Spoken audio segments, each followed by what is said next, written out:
Welcome to Kamli kitchen. இன்னைக்கு நம்ம பார்க்க போகிறது பொட்டேட்டோ ரிங் ஸ்நாக்ஸ். ஃபஸ்ட்டு இதுக்கு உருளைக்கிழங்கு 3 நல்லா வேக வச்சு மசிச்சு எடுத்துக்கோங்க. நெக்ஸ்ட் ஒரு ஃப்ரை பேனில் 3 டம்ளர் தண்ணி, அது கூட 1 table spoon butter, red chilli flakes 1 table spoon, தேவையான அளவு உப்பு, 1/4 டேபிள் ஸ்பூன் பெருங்காயம் போட்டு நல்லா மிக்ஸ் பண்ணி விட்டுக்கோங்க.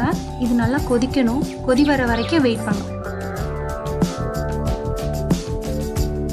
இது நல்லா கொதிச்சதுக்கப்புறமா நம்ம 1/2 கப் ரவையும் வேக வச்சுருக்க அந்த மசிச்ச 3 உருளைக்கிழங்கையும் இது கூட ஆட் பண்ணி கைவிடாமல் மீடியம் ஃப்ளேமில் வச்சு மிக்ஸ் பண்ணிக்கிட்டே இருங்க.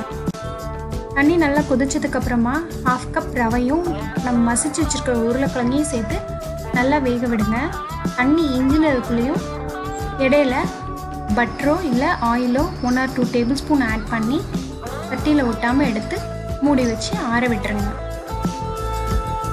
ஒரு 15 நிமிஷம் கழித்து ஆறுனதுக்கப்புறம் எடுத்து நல்லா கையில் பிசைஞ்சு விட்டுட்டு, அரிசி மாவு நான் இங்கே எனக்கு 1/2 கப்புக்கு கொஞ்சம் கூட தேவைப்பட்டுச்சு. 1/2 கப்பும் ஒரு 3 டேபிள் ஸ்பூனும் ஆட் பண்ணேன். நல்லா பிசைஞ்சு எடுத்துட்டு கடைசியாக எண்ணெய் போட்டு நல்லா சப்பாத்தி மாவு மாதிரி பிசைஞ்சு எடுத்துக்கோங்க மாவை.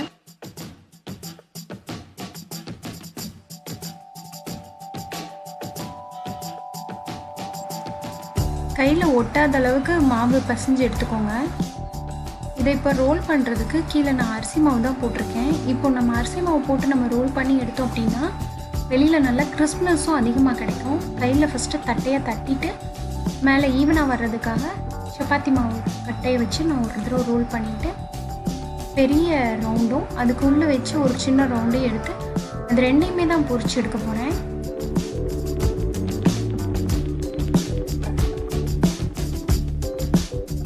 இதே மாதிரி எல்லா மாவையும் பேலன்ஸ் இருக்கிற மாவையும் எடுத்து ஷேப்ஸ் வச்சுக்கோங்க.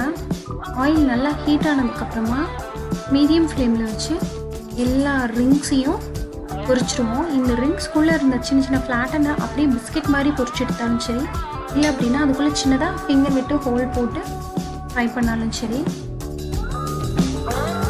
மீடியம் ஃப்ளேமில் வச்சு நல்லா ரோஸ்ட் பண்ணி எடுத்துக்கோங்க.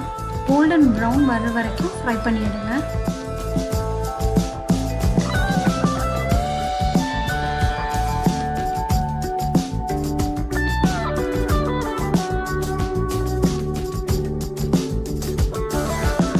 இதுக்கு நம்ம சாஸ் டிப் பண்ணியும் சாப்பிட்லாம். இல்லை அப்படின்னா ஒரு பவுலில் salt, red chilli powder, chaat masala இது 3 ஈக்குவல் குவான்டிட்டி மிக்ஸ் பண்ணி இது கூட ஸ்ப்ரிங்கிள் பண்ணி சாப்பிட்றதுனாலும் சாப்பிட்லாம். எண்ணெயிலேருந்து ஃபில்ட்ரு பண்ணி எடுத்துகிட்டு நம்ம மிக்ஸ் பண்ணி வச்சுருக்க அந்த சாட் மசாலா பவுடரையும் ஸ்ப்ரிங்கிள் பண்ணி எடுத்துக்கோங்க. இப்போது நமக்கு பொட்டேட்டோ ரிங் ஸ்நாக்ஸ் ரெடி.